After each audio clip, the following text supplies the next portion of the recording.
Back here on the show, previously finishing our talk about Matthew Stafford and now moving on to another quarterback, another ageless wonder, Aaron Rodgers, and what his situation is looking like now, right? Because unlike Matthew Stafford, we know that Aaron is not coming back to the Jets. You know, that has already been hashed out between Aaron Glenn, their general manager, Aaron Rodgers, that it's probably best that they part ways. And since we last spoke, Aaron and the Jets, I'm pretty sure since we last spoke, the Jets were just getting in Aaron Glenn, and they were at this point where we were discussing that those two, the general manager and Aaron Glenn, were going to make the decision, right? It wasn't going to be up to Ambassador Johnson, right? It was going to be the two new guys walking in the door having that major responsibility of making a call like this, right? And much like Matthew Stafford and where we kind of ended up with him, right? The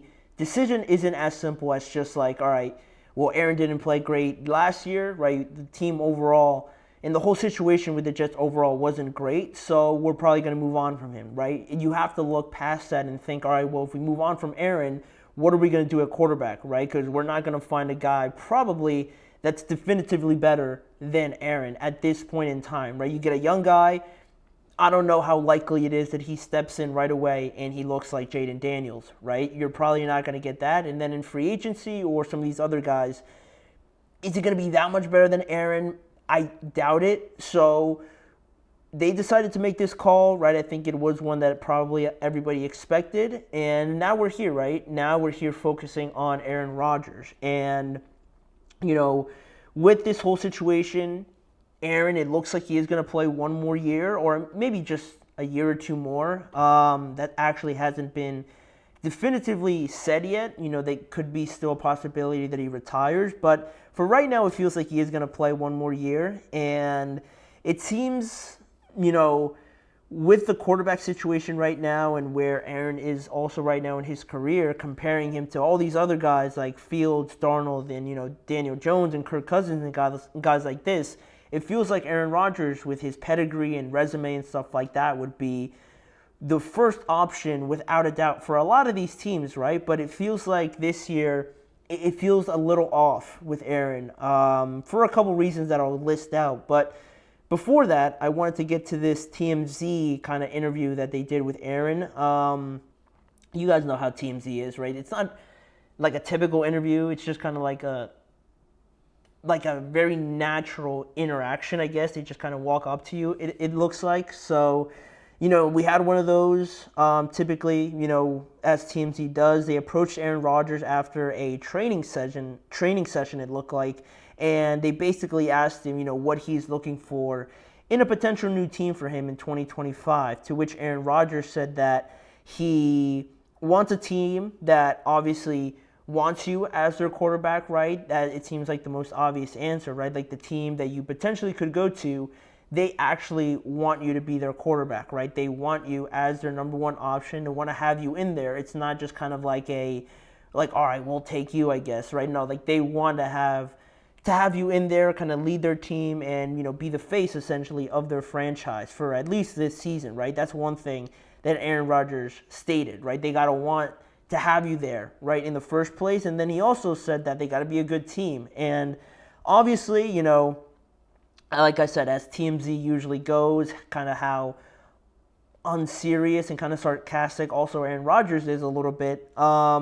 It feels like a joke, kind of just unserious answer, but I think there are some truths in there as well because, I don't know how old I think he's close to 40. I could look it up real quick right now, but basically the overarching thought that I'm having is that this is probably his last shot at a Lombardi trophy, obviously, and he's not getting any younger. I mean, he is 41 years old. He's going to be 42 in December. So this is his last chance at it, right? So with that kind of unserious answer, there are some truths to it, like I said, because it's not just like you're going to go to whatever team and just kind of play to play, right?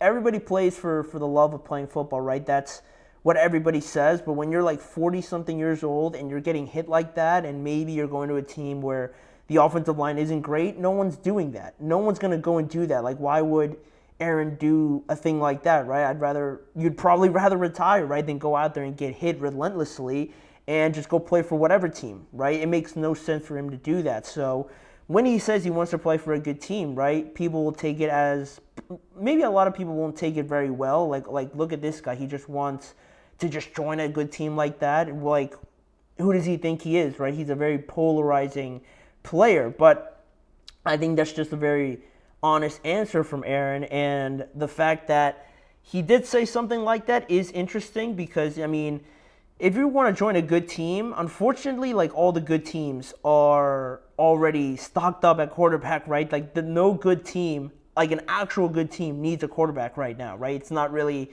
how it works, right? If you're a good team, a legitimate good contending team, you're not going to need a quarterback, right? Because then you wouldn't be in that category. So when you're talking about good teams, it's interesting when he puts it like that because, like, who does that even include, right? Because you're looking at the teams that need a quarterback, right? I mean, those teams are like the Steelers, the Giants, the Raiders. Are they good teams? I mean, I guess the Steelers are the best ones out of them, but the last couple of years, it's been one and dones, like the same story, pretty disappointing and underwhelming. Are you going to want to join that team, essentially? And, I mean, the Raiders and Giants are even worse. Like, they need a quarterback, but they're not good teams. And if you want to stretch it out to good teams, I mean, maybe, like, the Rams, if they move on from Matthew Stafford, but bringing in an older quarterback kind of seems weird and unlikely at that point. So when he mentions good teams, it's kind of hard to match that up with teams that need quarterbacks, right? If you want to join a good team, you can go join and probably be the number 2, but it feels like Aaron wants to play. So a good team to kind of meet all of those credentials as a good team, I don't know if he's going to find that, which makes it pretty interesting by saying something like that. But also, the most interesting part of that was the first thing he said about that they want to have you. And I think that as a first option, I don't believe that's going to be the case this offseason because obviously of the way last season kind of ended. You know, I mentioned his age. He's going to be 42 years old. And he is just, I think, the most polarizing guy, or definitely quarterback in the NFL. And I think he just rubs a lot of people the wrong way. And while the Jets had a lot to do with how the season went last year, so did Aaron, right? Like, he didn't play very good at all during the first couple games or the early portion of that season. And then maybe towards the end, people will say that all hope was lost. So the numbers looked a lot better, right? So he's a very polarizing guy. You know, people have their reservations about Aaron Rodgers and how they feel about him. But to me, it feels like he'll be most people's kind of fallback option. And how does he kind of react to that, right? Like, I'm interested in seeing that, right? Seeing how he wants to be wanted by another team, right? He wants another team to come in and say, you know, we want you as our quarterback. But even that, kind of aligning it with a good team, feels like it's not going to be the case this year, right? Because I feel like teams out there like the Giants or the Raiders are probably going to be going towards a quarterback in the draft, right? You look at the Giants having the number 3 pick, they're probably going to be looking as that as their main source of trying to bring in a quarterback. Or free agency, right? I think Sam Darnold's going to be one of the main ones off the board. Or I might even say like Daniel Jones would probably get signed before him, which is insane to think about. But I feel like where Rodgers is right now, and the fact that he said a team wants to have him, I think at minimum, I think 1 or 2 of these guys is going to get signed before anybody goes to Aaron Rodgers. And then if Matthew Stafford becomes available, I think he'll definitely go before Aaron. So the idea, and again, it felt like a kind of an unserious answer, but it is interesting because when you think about it, saying something like that and looking at the landscape of everything right now, even like Justin Fields would probably get signed, I think, before Aaron.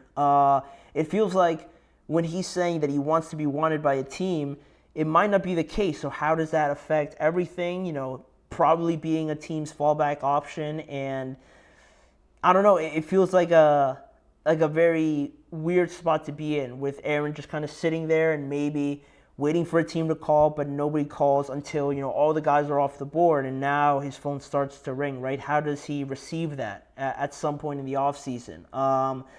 It's a very interesting spot. And then also, if he does get signed, again, I don't think he's going to be signed really to a good team. So how does that change the outlook of any team, right? Are the Steelers going to sign Aaron, basically, and are they going to be elevated to this status where they haven't been to before? Probably not. So it would feel like, I don't know, like it's definitely more of a benefit for him to be in a good team rather than the team, whoever's signing him, would benefit from bringing him in. That's just how I kind of look at the situation. But, yeah, I mean, it's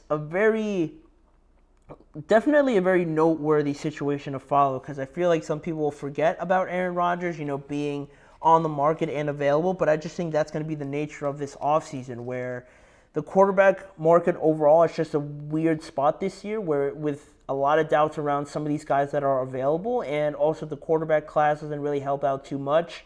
Teams need quarterbacks, so no one's going to want to make the first move, and I don't think Aaron is going to be the first move necessarily for a lot of teams. So it could be a while before this kind of gets settled. But, the fact that he kind of laid those two factors out there was something that made me kind of think about it. Like, you know what? He says he wants to be on a good team. I don't know if that's going to be the case. And also, for a team to want him to be like their number one option, again, I don't think that's going to be the case this year. So how does he react to that, and how does that affect it, is going to be something to monitor as the offseason goes on. But for now, we're going to move on to some more rumors, some more speculation, this time around Deebo Samuel. There's been a report coming in, I think last week, that cleared up some of the things. There does seem to be a good amount of interest coming in for Deebo Samuel, so we're going to look at that. And similarly to Aaron Rodgers and Stafford, go through the fits, Deebo Samuel's value at this point in his career, coming off of a down year. We're going to touch on all of that right after this.